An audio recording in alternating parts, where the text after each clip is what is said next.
Hi friends, எல்லோரும் எப்படி இருக்கீங்க? நான் ரொம்ப நல்லா இருக்கேன். நீங்களும் நல்லா இருப்பீங்கன்னு நினைக்கிறேன். Welcome back to my channel Samayalosai. நான் அம்பியா சுரேஷ். இன்றைக்கி நம்ம இந்த விலாகில் பார்க்க போகிறது என்ன அப்படின்னு பார்த்தீங்கன்னா, இது யுகாதிக்கு எடுத்த விலாக் தாங்க. அதாவது தெலுங்கு வருடப்பிறப்பு அன்றைக்கி நமக்கு காலையில் ஸ்கூல் லீவு.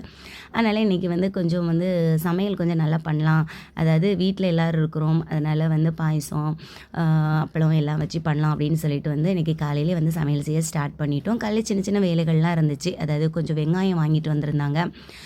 கொஞ்சம் நம்ம சின்ன வெங்காயம் எடுத்துக்கிறது நமக்கு ரொம்ப நல்லது. ஏன்னா நம்ம என்ன தான் பெரிய வெங்காயம் இருந்தாலும் சின்ன வெங்காயத்தில் இருக்க சத்துக்கள் மாதிரி நமக்கு அதில் இருக்குது இல்லை. அதனால் எப்போ நமக்கு கொஞ்சம் ரேட்டு கம்மியாக கிடைக்கிறோம் அந்த நேரம் வாங்கி வைக்கிறது. ரொம்ப ரேட்டு கம்மியாக இருந்தது அப்படின்னு சொல்லிட்டு ஹஸ்பண்ட் வாங்கி வச்சுருந்தாங்க.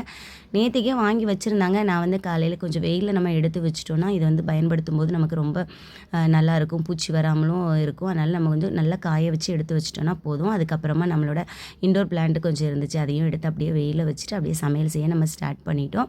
நம்மளோட கிச்சன் பார்க்குறவங்க சில பேர் கேட்குற ஒரு விஷயம் என்னென்னா, கிச்சனை அழகாக சிம்பிளாக நீங்கள் வச்சுருக்கீங்க, சிம்பிளாக இருந்தாலும் அழகாக நீட்டாக வச்சுருக்கீங்க, சின்ன கிச்சனை அழகாக வச்சுருக்கீங்க, பார்க்கும்போதே நல்லா இருக்குது அப்படிங்கிறவங்க உண்மையிலே ரொம்ப ரொம்ப நன்றி. ஏன்னா நான் ஃபாலோ பண்ணுற விஷயம் என்னென்னு பார்த்தீங்கன்னா, நம்ம காலையிலே வேலைக்கு அவசரமாக போவோம். அப்போல்லாம் என்னோடய கிச்சன் பார்த்திங்கன்னா சில டைம் நல்லா க்ளீன் பண்ணி வச்சுட்டு போவேன். சில டைம் அப்படியே பாத்திரத்தை போகக்கூடிய டைமும் இருக்குது. ஏன்னா நமக்கு டைமுக்குள்ளே நம்ம போகணும் அப்படிங்கிறதுனால. ஆனால் நம்ம ஒரு விஷயத்தை ஃபாலோ பண்ணுறோம் அப்படின்னா, நான் என்ன ஃபாலோ பண்ணுவேன்னா, நைட்டு தூங்குற போதுக்கு முன்னாடி என்னோடய கிச்சனில் எவ்வளோ தான் எனக்கு வேலை இருந்தாலும் நம்ம பயன்படுத்தின பொருட்கள் எல்லாத்தையுமே அந்தந்த இடத்துல வச்சுட்டு கிச்சனை அழுக்கு பாத்திரம் எதுவுமே இல்லாமல் அழகாக க்ளீன் பண்ணி வச்சுட்டு தான் நான் டெய்லியுமே நான் போகிறது. அப்படி பண்ணும்போது தான் நமக்கு அடுத்த நாள் சமைக்கும்போதும் நமக்கு ஒரு இன்ட்ரெஸ்ட்டாக சமைக்கிற மாதிரி இருக்கும், வேலையும் கம்மியாக இருந்த மாதிரி இருக்கும். அதனால் இதை நான் எப்போவுமே நான் ஃபாலோ பண்ணுற ஒரு விஷயந்தான். இதை கண்டிப்பாக நீங்களும் ஃபாலோ பண்ணி பாருங்கள். உங்கள் கிச்சனும் எப்போவுமே நல்லாயிருக்கும். நம்மளுடைய கிச்சனில் நம்ம சமைக்கிறது மட்டும் இல்லாமல் நமக்கு ஆரோக்கியமாக அதில் ரொம்பவே அடங்கியிருக்குங்க. நம்ம எந்த அளவுக்கு நம்ம பயன்படுத்துகிற பொருட்களை நம்ம ஆரோக்கியமாக வச்சு பயன்படுத்துகிறோமோ அந்த அளவுக்கு நமக்கும் நோய் நொடி இல்லாத வாழ்க்கை நம்ம வாழலாம். உணவு, உடை, இருப்பிடம் அப்படின்னு சொல்கிறாங்களா, எந்த அளவுக்கு நம்மளை சுற்றி இருக்கிறத நம்ம சுத்தமாக பயன்படுத்தும் போது தான் நமக்கு எந்த ஒரு நோயுமே நம்மளை தீண்டாத அளவுக்கு நம்ம குழந்தைங்களையும் நம்ம ஆரோக்கியமாக பார்த்துக்கலாம், நம்மளும் நம்மளை ஆரோக்கியமாக வச்சுக்கலாம். அப்படிங்கிறத நான் எப்போவுமே ஃபாலோ பண்ணுற ஒரு விஷயம். அதனால் காலையிலே இதை கண்டிப்பாக நீங்களும் ஃபாலோ பண்ணி பாருங்கள். உண்மையிலே ரொம்ப நல்லாயிருக்கும். நம்மளோட கிச்சனில் நம்ம சமைக்க வரோம் அப்படிங்கும்போது நம்ம கிச்சனை பார்த்தாலே நமக்கு சமைக்கணும், ஏதாவது இன்ட்ரெஸ்ட்டாக பண்ணணும் அப்படிங்கிற மாதிரி இருக்கணும். ஏண்டா நம்ம வரோம் அப்படிங்கிற மாதிரி ஒரு நினைப்பு நமக்கு வரவே கூடாது. காலையிலே மார்னிங் பார்த்திங்கன்னா பிரேக்ஃபாஸ்ட்டு புட்டு தான் செஞ்சு முடிச்சதுமே அப்படியே கையோட பாத்திரம் எல்லாத்தையுமே நான் க்ளீன் பண்ணி முடிச்சுட்டு மதியம் லஞ்சுக்கு தான் நான் ரெடி பண்ணியிருந்தேன்.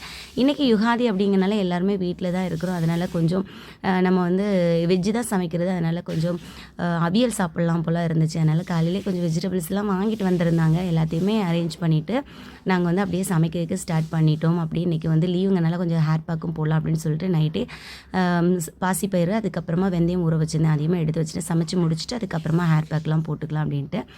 இங்கே நம்ம அவியலுக்கு காய் வாங்கணும் அப்படின்னாலே கொஞ்சம் கஷ்டம்தாங்க. எல்லா காயும் நம்ம வாங்கியிருந்தால் தான் நம்ம அவியலுக்குன்னு தனியாக காய் எடுத்துக்கணும். ஆனால் நம்ம ஊர் சைட்லலாம் பார்த்திங்கன்னா அவியலுக்கு காயை ஒரு 50 ரூபாய்க்கு கொடுங்க அப்படின்னாலே அவங்க என்ன பண்ணிடுவாங்க அப்படின்னா, என்னென்ன தேவை கேரட்டு, பீன்ஸு, உருளைக்கிழங்கு எல்லாமே பார்த்திங்கன்னா ஒரு கூறு மாதிரி கொடுத்துருவாங்க. ஸோ அப்போ நமக்கு எல்லா காயும் வாங்கினா அங்கெல்லாம் பார்த்திங்கன்னா மொத்தமாக இப்படி மார்க்கெட்டில் போய் வாங்குறதை விட அப்போ ஏன்னா மேக்ஸிமம் ஊர் சைட்லலாம் பார்த்திங்கன்னா, அதுவும் எங்கள் ஊர் சைடு பார்த்திங்கன்னா மேக்ஸிமம் மீன் தான் அதிகமாக சமைக்கிறது. இந்த மாதிரி நான்வெஜ்ஜு இல்லாமல் வெஜ்ஜு சமைக்கிறாங்க அப்படின்னு இருந்துச்சுனாலே அது டியூஸ்டே, ஃப்ரைடே இந்த மாதிரி தான் சமைக்கிறது. அதனால் அதிகமாக அவங்க அந்த நாட்கள் மட்டும்தான் வெஜிடபிள்ஸு அப்புறம் கீரை எல்லாமே பயன்படுத்துவாங்க. அதனால் மொத்தமாக வாங்கி வைக்கிறத விட அவங்களுக்கு எப்போ தேவையோ அப்போ ஃப்ரெஷ்ஷாக வாங்கி செஞ்சு சமைச்சு சாப்பிடுவாங்க. இங்கே நம்ம ஒரு காய் வாங்கினோன்னா எல்லாமே நம்ம வாங்கி வைக்கிறது தான், ஃப்ரிட்ஜில் ஸ்டோர் பண்ணி வச்சு. அது அந்தளவுக்கு ஹெல்த்தியும் நமக்கு இருக்காது. இருந்தாலும் நமக்கு வேறு வழி இல்லை, அதனால் நம்ம அப்படி தான் பண்ணி ஆகணும். ஸோ அப்படி தான் நானும் அவியல் காய் வாங்கணும் அப்படின்னாலே மொத்தமாக வாங்கிட்டு அதுக்கப்புறம் தான் சமைக்கிறேன். அதனால் இன்றைக்கி ரொம்ப நாள் ஆயிடுச்சு அவியல் வச்சு சாப்பிட்டு அப்படிங்கிறனால காலையில் ஹஸ்பண்ட் சொல்லிட்டாங்க, பருப்பு குழம்பு அவியல் வச்சிருமா அப்படின்ட்டாங்க. ஸோ அதனால் அவியலும் வச்சுட்டு கொஞ்சம் பாயசம் வச்சுருந்தோம். என்ன அப்படின்னா அவல் பாயசமும் வச்சுட்டு அதுக்கப்புறமா வாழைக்காய் வறுத்து வச்சிட்டோம். இதுதான் இன்றைக்கி நாங்கள் செஞ்சது. கடைசியாக கொஞ்சம் மோர் ரெடி பண்ணிக்கலாம் அப்படின்னு சொல்லிட்டு மோர் தான் ரெடி பண்ணியிருந்தேன். ஏன்னா வெயில் அந்தளவுக்கு செம்மையாக இருக்குது. நம்மளுக்கு அதை தாக்கணும் அப்படின்னா அதிலேருந்து கொஞ்சம் நம்மளை பாதுகாத்து கொண்டு வரணும் அப்படின்னா கண்டிப்பாக நீர் ஆகாரங்கள் நம்ம அதிகமாக நம்ம எடுத்துக்கணும். அப்படியே பார்த்திங்கன்னா நான் எல்லாமே என்னோடய லஞ்சை நான் முடிச்சிட்டேன். சாதம், அதுக்கப்புறமா பருப்பு குழம்பு, அவியல், அடுத்து பாயசம், அவல் பாயசம், அப்புறம் அப்பளமும் ரெடி பண்ணியிருந்தோம், மோரும் இவ்வளோ தான்.